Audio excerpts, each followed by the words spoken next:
And to details, President Abdel Fattah ElSissi stressed on Thursday Egypt's full support to Libyan new government in all domains and at bilateral, regional and international arenas. During his meeting with visiting head of Libya's President Council, Mohammed al-Manfi, the president said Cairo aims that the new Libyan government achieve success in managing the current historical phase and holding national elections during the year. President ElSissi affirmed Egypt's constant stance that aims at achieving Libya's higher interest that emerges from principles of preserving the country unity, security and stability, as well as a Libyan United National Army. The head of state stressed anew his rejection of foreign forces' interference in Libya's territories. He expressed Egypt's readiness to present expertise to the Libyan government in all domains to help the country regaining its national institutions, especially police and security, to achieve security and stability. On his official social media account, President ElSissi tweeted that he was honored to receive the head of the Libyan Presidential Council within the framework of Egypt's keenness to broaden consultations with the Council in various political, economic and development fields. The meeting was attended by Foreign Minister Sameh Shukri and Head of General Intelligence Abdel. President Abdel Fattah ElSissi instructed on Thursday to apply mechanic and electronic upgrade systems for governmental services, benefiting of efforts exerted to develop villages and rural areas within the framework of Decent Life Initiative, especially in vital sectors such as medical services and hospitals across the country.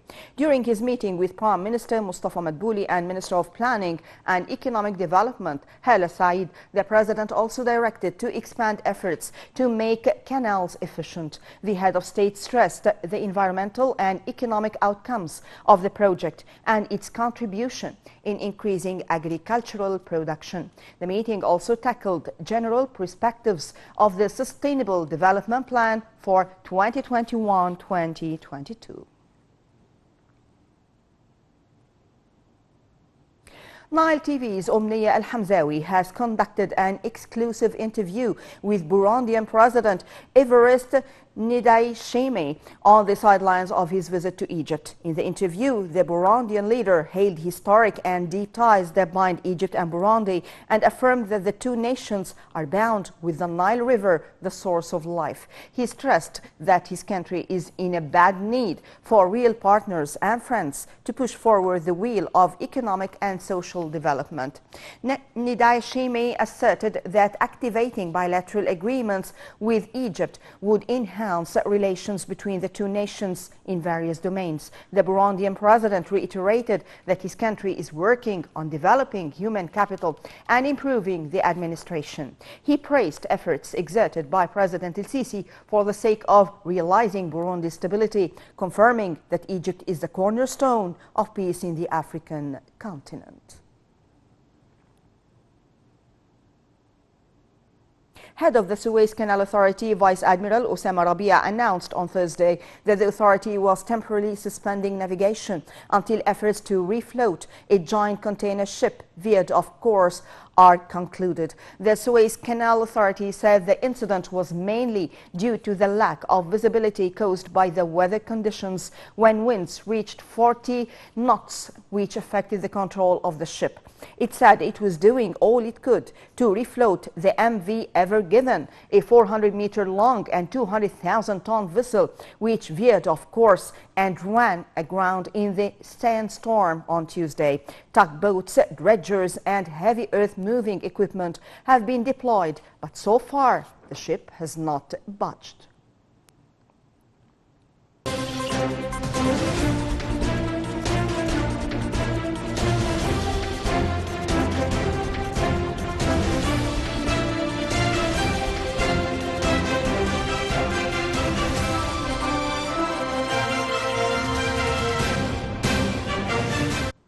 And to details, Egypt's stock market indices continued its gains on Thursday, being bolstered by purchasing operations by Arab and foreign investors. The main EGX 30 added 1.57%, the small and medium EGX 70 retreated 0.67%, the more expanded EGX 100 lost 0.22%.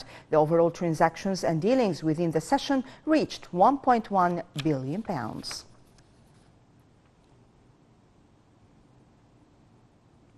Minister of International Cooperation Rania Al-Mashat praised on Thursday cooperation between the International Finance Cooperation, the IFC, and the Egyptian FinTech Association in the framework of strengthening multilateral and bilateral relations between development partners and the Egyptian FinTech sector stakeholders. The International Finance Cooperation, the IFC, a member of the World Bank Group, and the Egyptian FinTech Association have partnered to stimulate entrepreneurship in the field of financial technology in order to stimulate the private sector development and economic growth in Egypt. In a statement issued by the ministry, Al-Mashat said that Egypt's government is set to digitize its economic ecosystem, pushing towards a sustainable recovery. She noted that the ministry is focusing on engaging the private sector through multilateral and bilateral partnerships in hopes to achieve a resilient, innovative and inclusive reform strategy. There are more than 34 projects within the Ministry of International Cooperation's current portfolio worth $1 billion to enhance innovation and entrepreneurship.